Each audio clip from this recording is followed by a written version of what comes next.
So I'll open the floor for a quick Q&A. If you have a question for Ngũgĩ, we're going to take in a few questions, and then we'll move into the next segment. Please, Jemo. Thank you very much, Professor. It's an honor to have you here.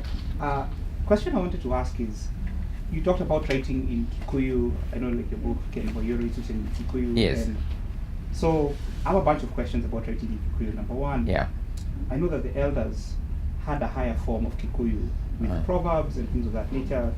And so when you're writing your books in Kikuyu, what level do you consciously choose to write? Or what audience do you choose to write for? Is it for like, younger people, older people? Do you kind of code the language? And then with that decision, how do you translate to English when you do the translation? Very difficult challenge. First of all, something just to explain something. When I began to write in Gikuyu, remember I written most of my novels I written in English language. And believe me, I went through the same mental doubts that every educated Kenyan has about their language. Can I really do this, And I used to think, and even argue that, Gikuyu language did not have much vocabulary. I mean, you'd give yourself all sorts of reasons why not, okay? But when I began to write, and my first novel in Gikuyu, I wrote in prison, remember, in Kamete maximum security prison, and on toilet paper. So in other words, no amount of difficulties. Realize that the musician who played here said something very, very important. Gary, he said he had a kidney problem, but instead of mourning about it, because he's a young person and on dialysis, he's sort of feeling sorry for himself, he says no. And I was very proud of that. Part of the reason is also because I had a kidney failure also, by the way. And for 1 year I was under dialysis. That's why I have this thing here for taking out blood or whatever, Fortunately, mine, after 1 year of sleep, the kidneys woke up one day. They are still not in perfect form, but I understand. But I like the spirit behind what he said. I forgot what I was saying. He was. The question was on level of Kikuyu. Yes, level of Kikuyu. Yes, sorry. I get a little so stray. This part of. No. What I was going to say is that I had a similar doubts.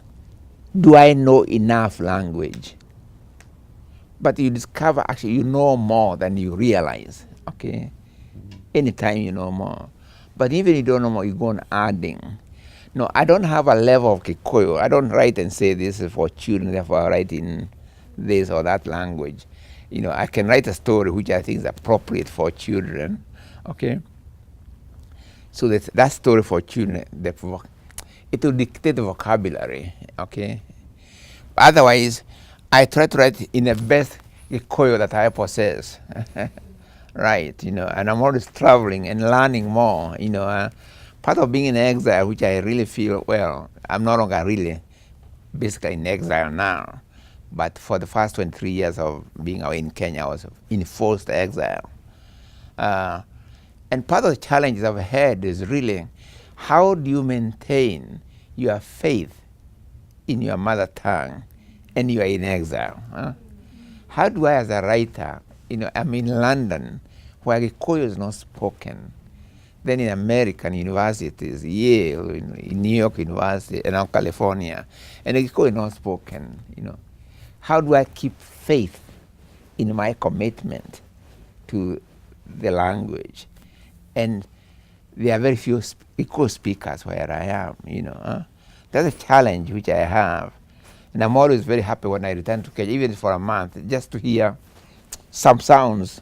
I'm listening,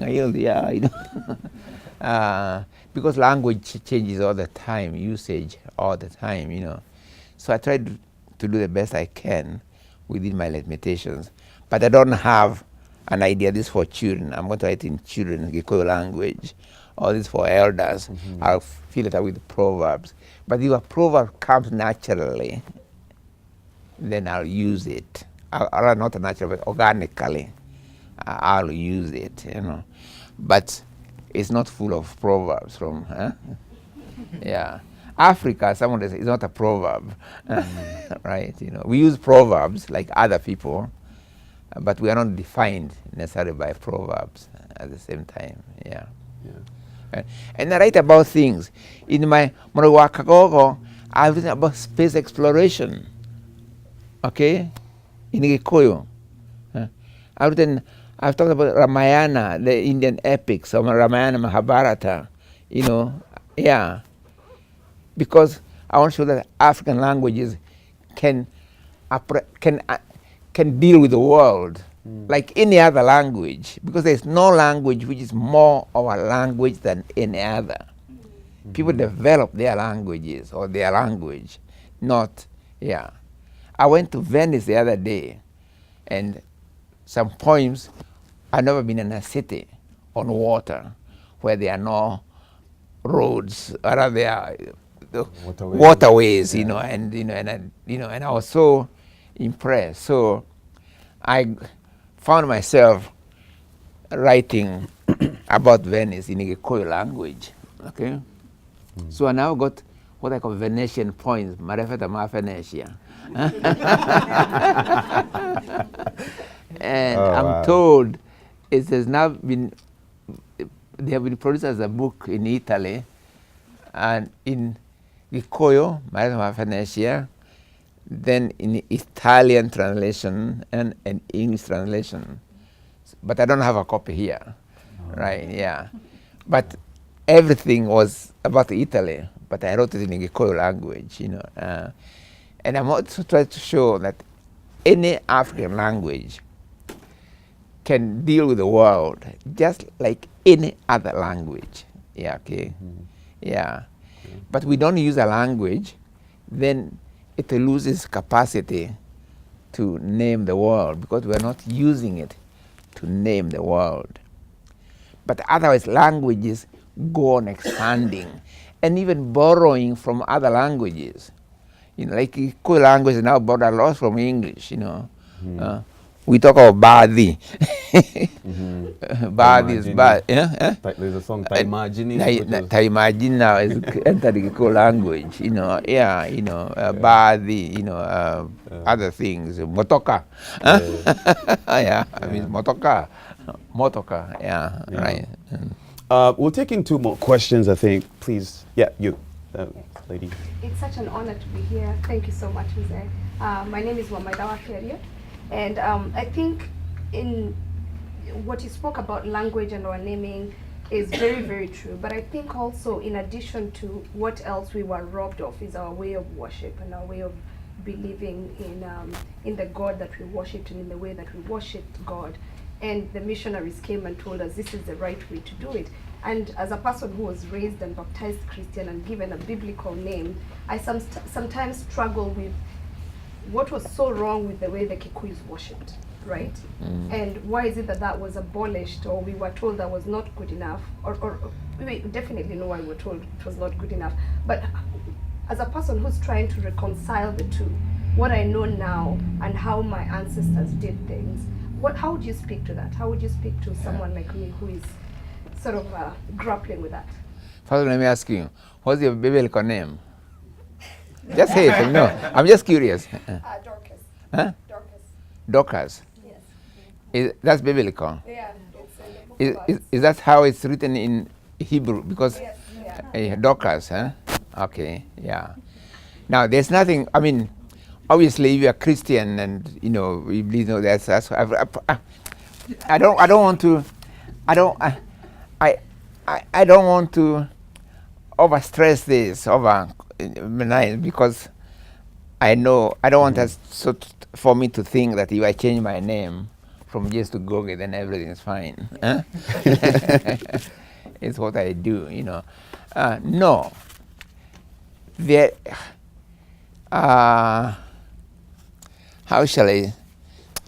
Let me see. You'll excuse me a little bit, please, everybody. I know not everybody speaks, but I'll try and translate very briefly my conception. Well, I don't know this conception of.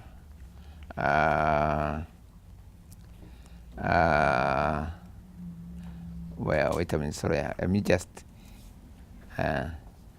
No, the narrator in this Waweru, he won't tell this story, but he doesn't know how to say it, So he asked, let me see what I can, oh yes. So he has to ask God for the power to be able to narrate this story. So there's a section called, beseeching God to make my tongue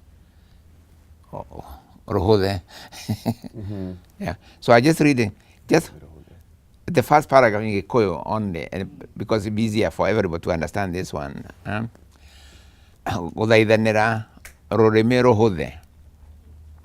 Thai, ndathayai Ngai thai, na niwe mugai. Thai, ndathayai Ngai thai, na niwe mugai. Koge Afrika mamwetaga Mulungu, na niwe mugai. Konge Kalunga, kana mukuru, kana Mungu, na niwe mugai. Amazulu mamwetaga Nklunklu, na niwe mugai. Ange Nyasaye, Jok, Oldumare, Chuku, kana Engai, na niwe mugai. Ayahud mamwetaga Yahweh, kana Jehovah, na niwe mugai. In other words, I say, Guy, for me, God is one, right? Mm-hmm. But he has all these other names, and they are equally the name of God the giver and whatsoever. Okay, yeah. In other words, there's nothing wrong with how Gikuyu or other communities sort their way to God, okay? Yeah. For me, anyway. Because I believe, personally, I believe that God is the expression of the entire, whatever it is, and it's impossible to imagine, okay? And there's nothing wrong with how any people, not just Gikuyu people, how they reach their God. But they can add other things. They can learn from others. Add a few things or take away a few things, for instance, some customs which can be very negative and which people sometimes think they are religious, but they can learn from that as well. We change, yeah, okay, yeah. Mm. Yeah. We'll go to this other side. Yeah, please, yeah. Thank you. I really appreciate it. I did look at some of your things you had online, and I was very interested in the language issue. I first took Swahili in 1975 at UCLA. I know that for at least since the 60s, which is my ability to think back to, I know maybe even before, Black folks here, at least in California, but I think also across the nation, were trying to learn Swahili. I know that I traveled to Kenya and Tanzania several times, and I would write letters to people in Swahili. The problem is, for many of us, as you mentioned, there's no one here to speak to. Mm-hmm. So I remember writing letters and saying, what's that word? I knew that word, and because I hadn't used it. Mm-hmm. So my question is, you're talking about someone's base, and then you have Black folks over here, Black folks here in the States, and then we have our African brothers and sisters that are coming here, right, who have their languages. Right. How, other than going to a class once a week, which I've been studying since 75. Right. Going to a class once a week is not going to do it. How can the two communities, those of us without a language, interact in such a way, formally I guess, with those who do have languages, so that we can continually use it, because we can go once a week for the next 10 years, and I would put money on it that we would not come out speakers Swahili. Yeah. That's, by the way, I was very impressed by. There are many things which have impressed me here since I came. Apart from Lukinya House itself, what they're doing, the vibes, very important, and some of the things we are doing, or even having those classes, a week is very important. Let me tell you another resource. I don't know why you use it, but I've become very fond of it. YouTube. YouTube, actually, one can keep up one's Kiswahili through YouTube, and through other, writings in Kiswahili newspapers. I sometimes look up Swahili newspapers in Tanzania, for instance, to keep up my Kiswahili. Hata mimi najaribu, maana sina mtu wa kuongea naye pale napokaa kule Irvine. So I use a lot, I try to use the resources of the internet as much as I can. That's one thing. But the other thing is this kind of communities we are talking about, like vibes. I really like this idea of reaching out also to African American people, right? That's also very, very important. These kind of communities. When in festivals or when people's houses, why not? Actually invite each other to your own houses. So it's something I think very, very important. In Africa, it should be natural for people to invite each other into each other's houses. But here, because suburbs and other characteristics, now people to casually invite each other into letting other people into their houses is not as common as it is in Africa, correct? Yeah. We can do more. Yeah. But we have to make conscious efforts. It's not easy. It's not hard. It's hard. At Irvine, I don't have anybody to speak Swahili too often, or Gikuyu for that matter. My wife, yes, and my kids, but otherwise, So you have to keep at it because you are surrounded by English newspapers, in television, whatever, technical languages in English, everything, college, school, so English is with you all the time, okay?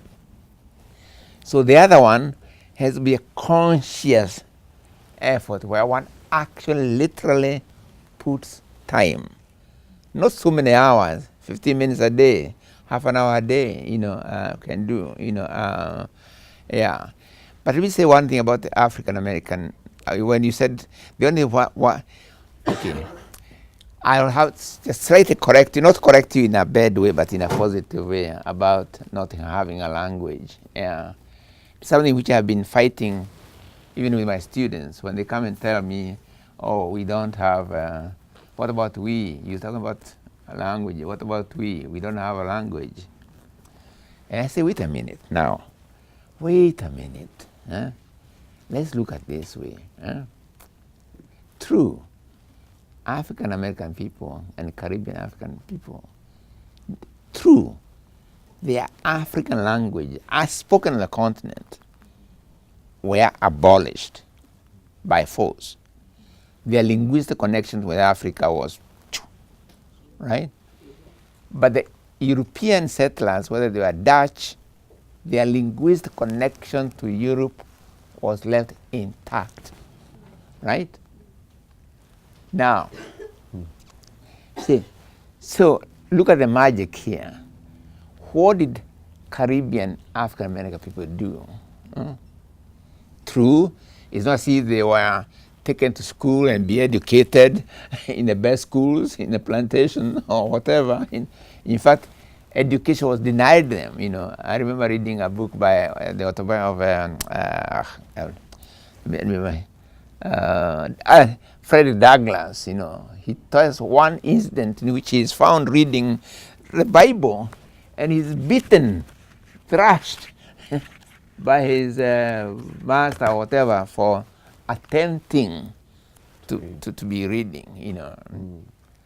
Now look at the miracle of resistance here. African American people on the plantation, what do?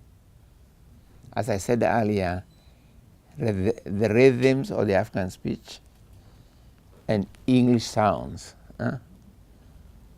they merge them and they produce what's wrongly called, let me first not wrongly, say Black English or Ebonics or whatever. Now I'll talk about that a little bit because it's very, very important to me. Ebonics is not bad English. It's a different signifying system. It's a language. It's a different signifying system. Just like Spanish, a signifying system, okay? And let us look concretely what that signifying system has produced in history. First, the most important thing was the spiritual, okay?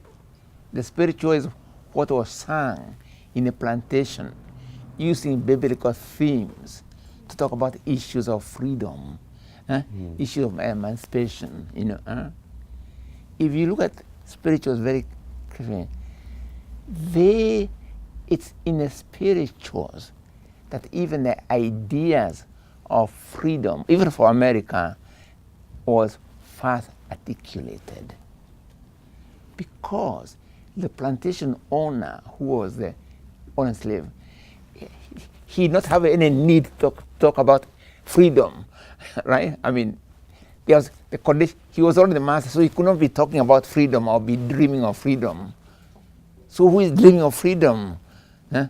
Is the one who has no freedom, right? He's the one who is saying, and before I be buried in my grave, and I'll be, before I become a slave, meaning I'm rejecting, and before I be a slave, I'll be buried in my grave and be free or whatever. Meaning I'm already rejecting even that definition. Within that, there's that resistance, the spiritual. Today, the spirituals, even on commercials, you see them, right? Githunguri, when Kenya, in 1945, 1938, not 45, no, 38 I think, when we built the first higher college of education, which was built by African people, not by Kenya settlers, by African people. It's called Githunguri African Teachers College, okay? Built in Kenya. It was led by Bio Koinange. And Bio Koinange was educated in Tuskegee, in Virginia Hampton Institute, the College of Booker T. Washington and all that, self-reliance and all that. Now, during the Second World War, African American soldiers fighting for the American Army were stationed in Nairobi. And Bio invited them to Githunguri College, and they sang spirituals, right? Wow. So they became very, so when I was going to school, we sang the spirituals, of course. That's why I come to know them. Okay, now, let's see what the same signified system has also done, Blues, right? Let's jazz, right? Hip hop. And if you go all over the world, jazz has been adopted in Russia, in China, in Japan. Hip hop has gone all over the entire planet. Yeah. If you think of where the renewal of American language or American comes from, the renewal of that language actually emanates from the Black linguistic tradition, right? Wow. Now, tell me then, within the same span of years, 500 or 400 years, which other language, English included, or Spanish, which have produced cultural systems like the spiritual, the blues, which have gone global, right? Global impact, right? So, for me, Ebonics is not a lower rung, on the ladder to an English heaven. No, right? We are not, even in African language, we are not a lower rung on the ladder to an English heaven. Wow. English is not the language of heaven any more than French is, or more Swahili, okay? Right? Yeah. Yeah. All those languages will be spoken or are spoken in heaven as well. Yeah. So what I'm trying to say is that I agree with you. It's very, very important that if African American people can also learn language from the continent direct, like Swahili and so on. But I don't agree with the no language part of it, because that language, whatever it is, has produced global cultural production of global reach, right? Right. And no other culture comparatively within the same period has produced such phenomenal global reach, except the culture of imperialism, and that's that's different, yeah? The English and so on, okay? Yeah. But what I want to say, we must also be proud of what we have been able to do despite all the conditions pitted against us. But we can do more, and we shall do more. And the kind of question you're asking is very, very important, okay? And last point, do you realize, or I'm sure you do, African people, or people of African, are all over the world. I was in Fiji some years ago, and I could swear that if I was taking a picture next to Fijians, the market, and tell people I was in East Africa, in Tanzania somewhere, they would not, the texture of the hair, everything, very African. Wow. In fact, they said that their origins, myth of origins, is from a place called Tanganyika. They say Tanganyika, but they don't, right? Fiji. They're the Solomon's Islands, or the Pacific African people. Or imagine, even today, if we could find a way of harnessing the resources of Africa. By the way, Brazil, 70% of the population of Brazilians are African people, but they have been, unfortunately, they have been sort of conditioned into thinking they are not, or something. I mean, it's a very strange thing I found in Brazil when I was there, although there are some who are very conscious, But imagine what it would mean, the resources, you put those resources of African people together. Even at the level of investment alone, if we could create conditions in the African continent where, African American people can invest, even that alone would mean transformation of the continent and transformation of African peoples everywhere. Yeah. So we have the resources, but the colonizer of the mind is crucial.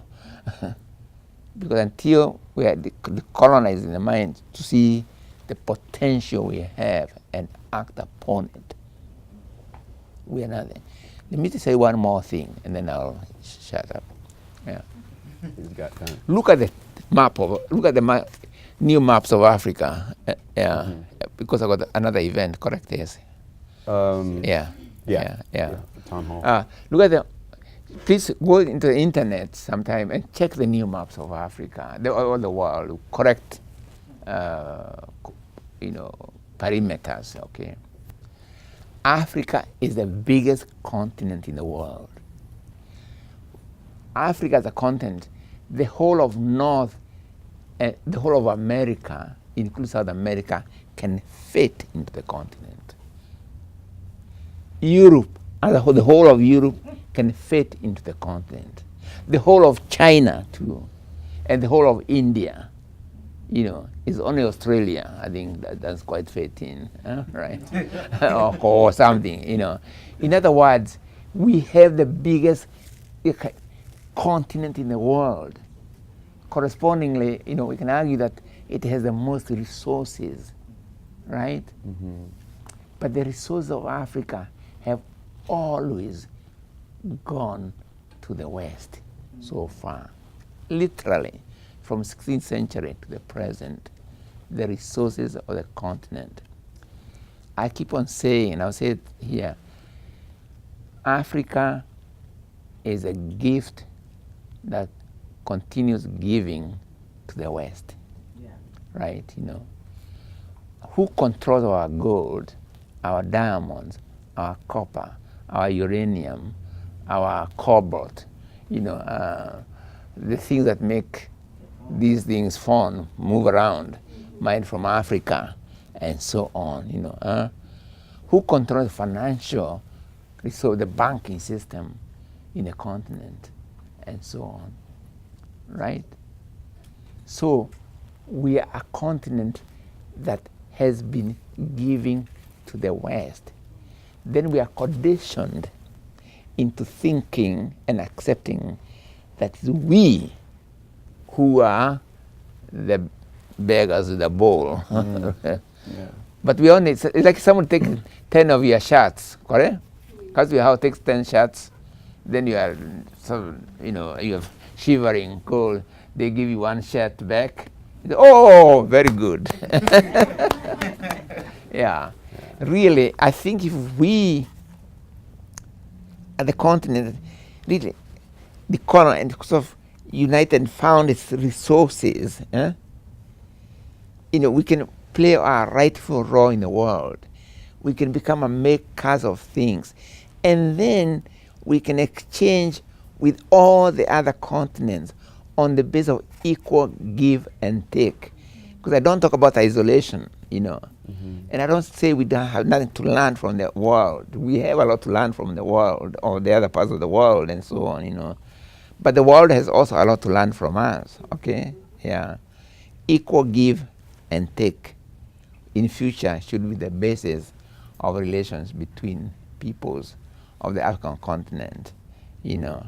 Just now I was being interviewed by Italian newspaper the other day, and they were talking about the Africans who are now migrants, as if it was a problem of Africans, you know, going to Italy and so on. And I was saying, since I replied, I said, but first of all, wait a minute.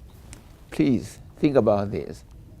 Europe as a continent has occupied more of other physical continent than any other continent in the world, right? European peoples, in terms of their origins in Europe, so have occupy more of other people's continent than people of Asia or people of Africa, you know. But now people are talking as if this is an African kind of problem. They are crossing over, they want, you know. So I quipped and said, oh, they are only following their resources.